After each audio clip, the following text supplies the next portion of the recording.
Hello friends, പുതിയ വീട്ടിലേക്ക് എല്ലാവർക്കും സ്വാഗതം. ഞാനിന്ന് മീൻകറി, നല്ല നാടൻ മീൻകറി വെക്കുന്നത് ഞാനെങ്ങനെ വെക്കുന്നത് എന്നുള്ളത് പിന്നെ 2-3 സൈസിൽ വെക്കും കേട്ടോ. അപ്പോൾ ഇതേപോലെ വെച്ചാൽ ഭയങ്കര ഇഷ്ടമാണ്, എല്ലാവർക്കും ഭയങ്കര ഇഷ്ടമാണ്. അപ്പോൾ അതെങ്ങനെ ഉണ്ടാക്കുന്നത് നോക്കാം, നമുക്ക് വീട്ടിലേക്ക് പോവാം.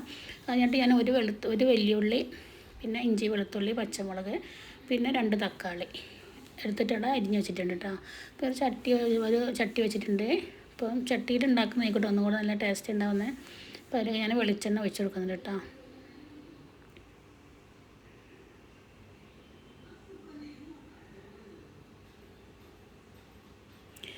വെളിച്ചെണ്ണ നന്നായിട്ട് ചൂടായതിനു ശേഷം അതിലേക്ക് ഉലുവ ഇട്ട് കൊടുക്കുന്നുണ്ട് കേട്ടോ. ഉലുവയും കരിവേപ്പില ഇട്ട് കൊടുക്കുന്നുണ്ട്. പിന്നെ ഉലുവയൊക്കെ നന്നായിട്ട് മൂത്ത് വന്നതിന് ശേഷം അതിലേക്ക് തക്കാളിയും എല്ലാം ഒന്നിച്ചന്നെ ഇട്ട് കൊടുക്കുന്നുണ്ട് കേട്ടോ. വേറെ എല്ലാം ഒന്നിച്ചന്നെ ഇട്ട് കൊടുക്കുന്നത്.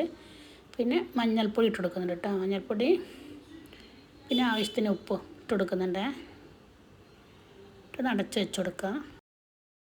പിന്നെ അതേപോലെ തേങ്ങയും മുളക് പൊടിയും കൂടെ നന്നായിട്ട് അരച്ച് വെച്ചിട്ടുണ്ട്. അതിലേക്ക് ഒരു വലിയ വെളുത്തുള്ളി, അതുപോലെ ഒരു ചെറിയുള്ളി, പിന്നെ വലിയ ജീരകം, ഇത്രയും സാധനം ഇട്ടെടുത്ത് അരച്ച് വെച്ചിട്ടുണ്ട് കേട്ടോ.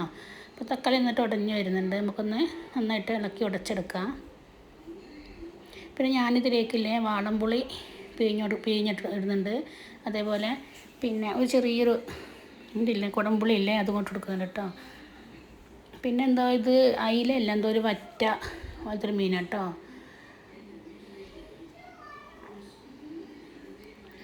നന്നായിട്ടൊന്ന് ഒരു പകുതി വേവായതിനു ശേഷം നമുക്ക് അതിലേക്ക് തേങ്ങ ഒഴിച്ച് കൊടുക്കാം.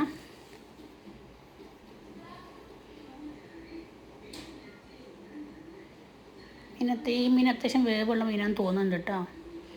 അപ്പോൾ അത് പകുതി വേവായതിനു ശേഷം ഞാൻ അരച്ച് വെച്ച തേങ്ങ ഒഴിച്ച് കൊടുക്കുന്നുണ്ട്.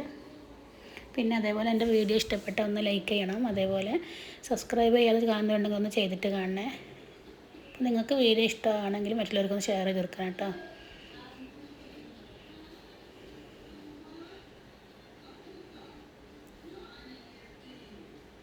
ഇപ്പോൾ തന്നെ ഞാൻ വെള്ളം ആവശ്യത്തിന് വെള്ളം ഒഴിച്ച് കൊടുക്കുന്നുണ്ട് കേട്ടോ. അല്ലെങ്കിൽ ഒന്ന് തിളച്ച് വന്നാൽ ചിലപ്പോൾ പിന്നെ കുറച്ച് സമയം തണുത്ത് വന്നാൽ ചിലപ്പോൾ വറ്റിപ്പോവും. അപ്പോൾ അതുകൊണ്ട് ഞാൻ ആവശ്യത്തിൻ്റെ വെള്ളം ഒന്നിച്ച് തന്നെ നന്നായിട്ട് ഒഴിച്ചിട്ട് നല്ല തിളപ്പിക്കുന്നുണ്ട് കേട്ടോ. എന്നിട്ട് അത് കഴിഞ്ഞിട്ട് അത് തിളച്ചാട്ട് മാറ്റി വെച്ചു.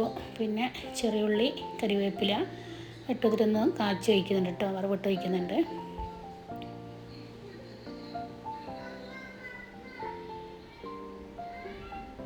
നല്ല നാടൻ മീൻ റെഡി ആയിട്ടുണ്ട്. അപ്പോൾ എല്ലാവരും കമൻറ്റ് ചെയ്യുക, ഓരോരുത്തരും എങ്ങനെ ഉണ്ടാക്കുന്നുണ്ടാവുമല്ലോ. അപ്പോൾ അതൊന്ന് കമൻറ്റ് ചെയ്യണം കേട്ടോ.